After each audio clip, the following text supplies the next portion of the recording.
Hello. Have you ever wanted to lead an organization for the welfare of others? Have you heard their power and control? Are your actions influenced by higher beings? Are you a furry? Of course you are, and of course you have. A recently released title, Cult of the Lamb, lets you experience that control and power without having to be a furry, but running your own personal cult, in a dark and cartoony world where only the most occultic survive. Cult of the Lamb is a roguelike hack and slash button masher colony management sim. A game in which you and your loyal radically seek followers and act to prophesize crusade against the woodland creatures inhabiting, while simultaneously fighting unnatural and demonic beings. Taking care of your loyal followers and growing your power is the one true prophet. Sheep.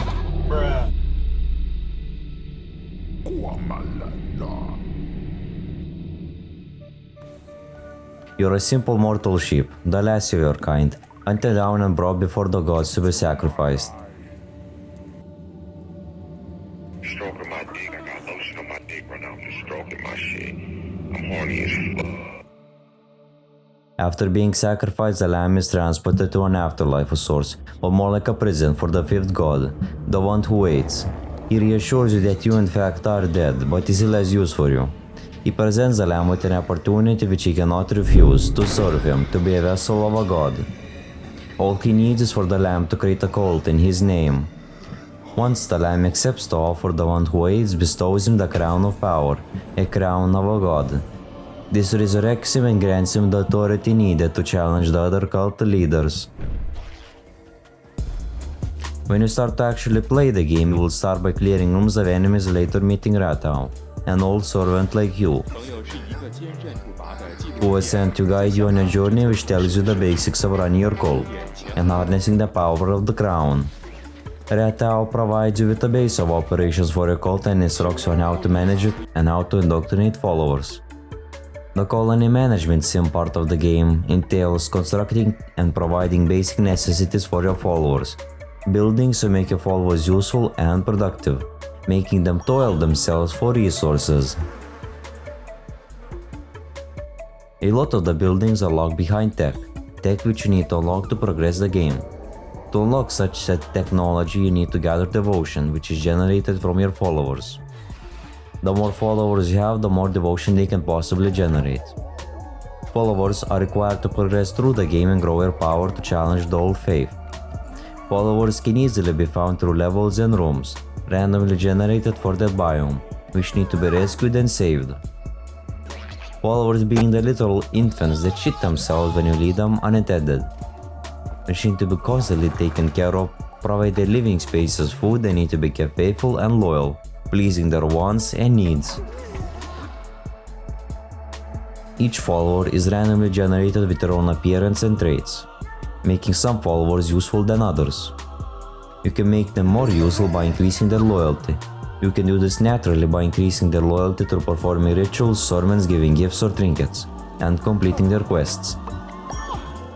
This makes them generate more devotion and even be more worthy to be sacrificed during rituals. Sadly, the life expectancy of your followers isn't high. Your followers can die from old age, disease, or the lack of food. If they somehow die to natural or unnatural causes by your or external means, you of course have to take care of it by proper disposement of their lifeless corpses. Now to the roguelike part of the game. Crusades are randomly generated in each bishop biome, each longer, different, and more difficult than the other. There are 4 biomes in total: Darkwood, Anura, Anchor Deep, and Silk Cradle. The gameplay for every biome stays more or less the same. Only the enemies, resources, level layout, and length change. You can even recrusade the same biome once you already killed one of the bishops. The only benefit being you can run an infinite number of times until you die or get bored, in which time you can try to gather resources, get followers, or try to get as broken as possible. With each subsequent recrusade, the enemies become stronger and tankier, so it becomes harder to survive. The 4th bishop biome, Darkwood, can easily be unlocked with just 1 follower, while all the others require much larger follower counts to progress. Each crusade has randomly placed enemies, rooms, and level layouts. Starting any crusade gives you your starting weapons and courses, each randomly chosen. While progressing through your crusades, you will occasionally encounter the bishops. the ones who sacrifice you in the beginning. Stroking my dick, I got lotion on my dick. Man, I'm a freak, man. They will mock your progress and try to get in your way, but luckily you will get to fight them later. Combat is practically mashing the attacker until something dies and dodging unnecessarily to avoid anything that might be a danger. There are 5 weapons in total: the sword, dagger, gauntlets, axe and hammer.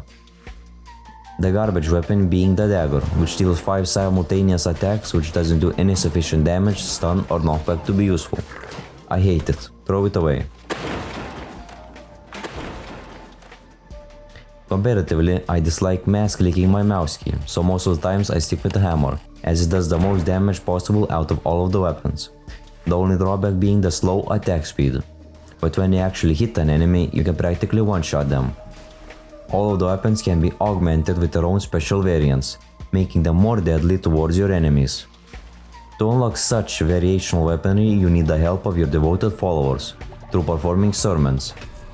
Unlocking higher tier levels unlocks higher tiered weapons able to appear during your crusades. While progressing through your crusades, you will encounter Clownic, the card giver. Clownic gives you tarot cards.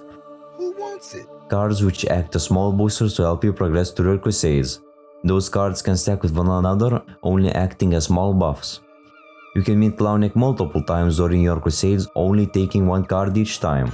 In the beginning, you can only have a small portion of cards available to appear during your crusades.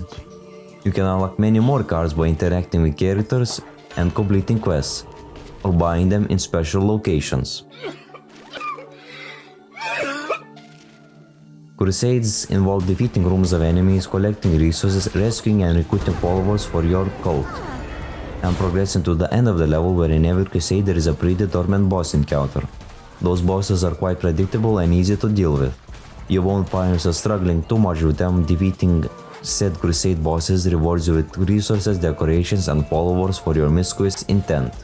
While the 4 unique bosses, the bishops, you will encounter later when you continue progressing through their corresponding biomes. You need to complete 4 simultaneous runs before you can actually fight them. 4 of those said boss fights are not challenging, depending of course on your crusade's RNG and cards and personal skill level. Even though I played the game on the hardest difficulty, the game wasn't hard. The only time I found myself slightly struggling was fighting the frog boss. The frog that lives back and forth shitting out more frogs to harass me, while trying to swallow me whole. Anyways, the game took me about 12 hours to complete, even on the hardest difficulty, which is pretty quick considering it's a roguelike game. Of course, you can keep running the game back and forth through your crusades, but there's not much point doing so.